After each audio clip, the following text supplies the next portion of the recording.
Olá, galera. Professor Victor. Nossa aula dessa semana é sobre as matrizes culturais brasileiras e dessa vez sobre a migração europeia asiática. Vamos falar aí sobre os europeus e asiáticos que vieram para o Brasil no século XIX. Bom,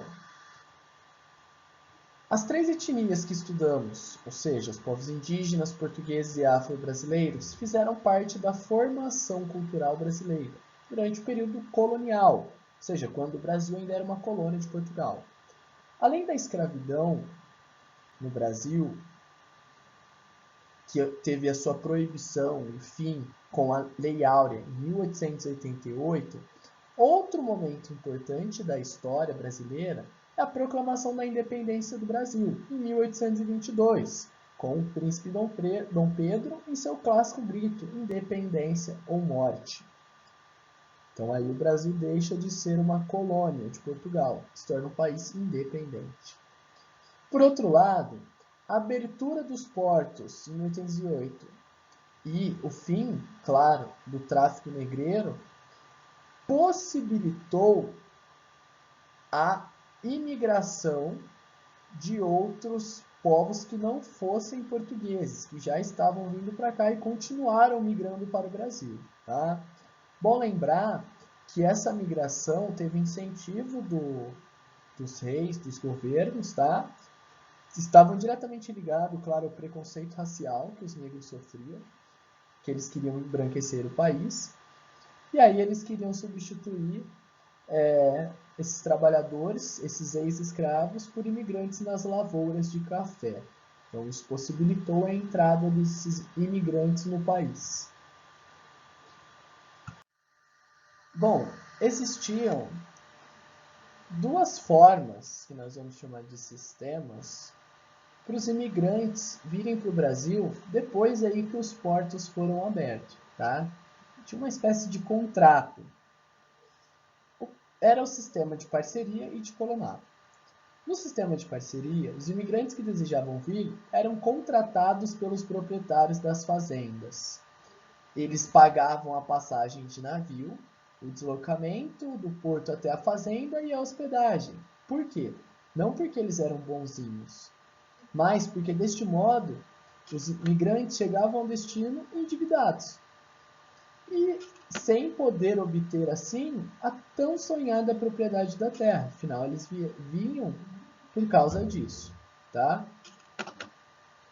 Igualmente, os colonos não podiam abandonar a fazenda enquanto não pagassem o que deviam. Então, eles ficavam presos àquelas dívidas. No sistema de colonato, a vinda dos imigrantes era assumida pelos governos. Dessa forma, o imigrante não vinha endividado. E ele também recebia uma remuneração e terra para plantar. Ele podia plantar tanto para sua subsistência, ou seja, para se sustentar, ou para vender. E esse migrante, ele estava livre para sair da terra a qualquer momento. Tá? Então, claro que essa forma de colonato era bem mais interessante do que a parceria. Parceria que não tinha parceria nenhuma, né? Porque o migrante ele já vinha chegava aqui endividado e essa era mesmo a intenção dos fazendeiros que faziam esse tipo de acordo, diferente do colonato.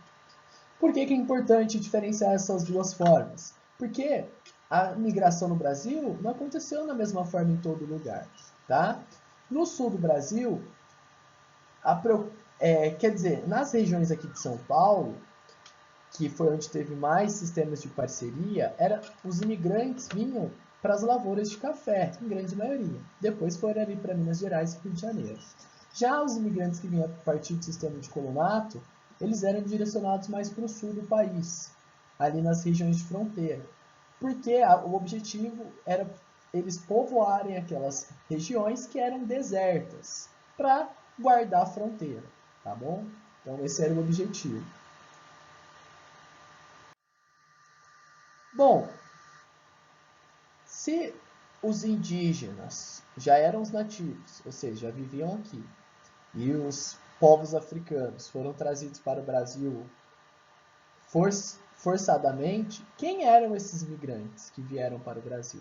No século XIX, principalmente. Bom, nós vamos considerar como migrante apenas os indivíduos que chegam livre no país, ou seja, por vontade própria. Os portugueses já estavam no Brasil, né? Eles já tinham vindo para cá, até a coroa mesmo tinha vindo em 1808, fugindo lá de Portugal. Mas os primeiros imigrantes não europeus, não portugueses, a se estabelecerem no Brasil foram suíços, devido à falta de terra na Suíça. Tá? O dia 25 de julho de 1824 é considerado o marco da imigração. Foi quando os alemães, 39 alemães, desembarcaram no Rio Grande do Sul. Eles vieram em busca de terras para cultivo. A partir de 1870, também começou a chegar italianos no Brasil. Foram estimulados também pelo governo para vir substituir os africanos escravizados. O governo pagava a passagem dos imigrantes e lhes prometia salários e casas, algo que não era cumprido. Porém, os estrangeiros recebiam incentivos, como a propriedade da terra e cidadania, o que não acontecia com os africanos escravizados, que mesmo com o fim da escravidão, ainda sofriam muito preconceito racial, não conseguiam arrumar emprego, frequentar determinados lugares, entre outras coisas. Outros povos que vieram em grande quantidade para o Brasil também foram os espanhóis, principalmente a partir de 1880. A grande maioria foi para São Paulo, nas lavouras de café e mais tarde aí também nos laranjais. E, por último, não mais importante, a maior colônia de japoneses do mundo está localizada aqui no Brasil. Os japoneses chegaram a partir de 1908, em São Paulo, principalmente para trabalhar nas lavouras de café. Eles estabeleceram também no Paraná e em Minas. Tá? E devido a guerras e perseguições religiosas, houve a entrada de muitos imigrantes oriundos de lugares como Síria, Líbano, Armênia, Turquia. Recentemente também tivemos a migração de haitianos devido ao terremoto em 2011 e de venezuelanos devido à crise política do país. Tá? Esses 5 principais povos que nós estamos aqui, o suíço, o alemão, o italiano, o espanhol e o japonês, foram os povos que migraram, principalmente aí no século XIX, do século XIX para o século XX, em grande quantidade. E a sua importância está na cultura. Tá? Eles influenciaram na cultura brasileira, não só a cultura europeia, mas também os asiáticos.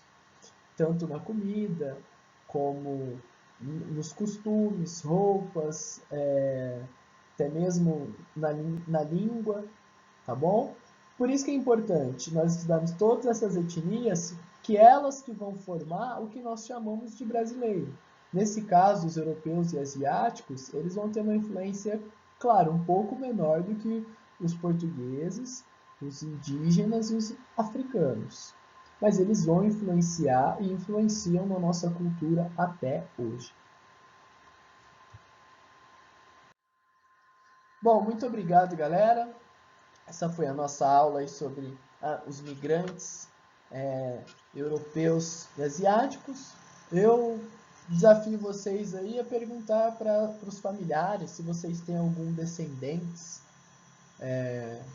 de alguma dessas etnias que nós estudamos até agora, dos africanos, dos portugueses, ou dos outros europeus ou indígenas.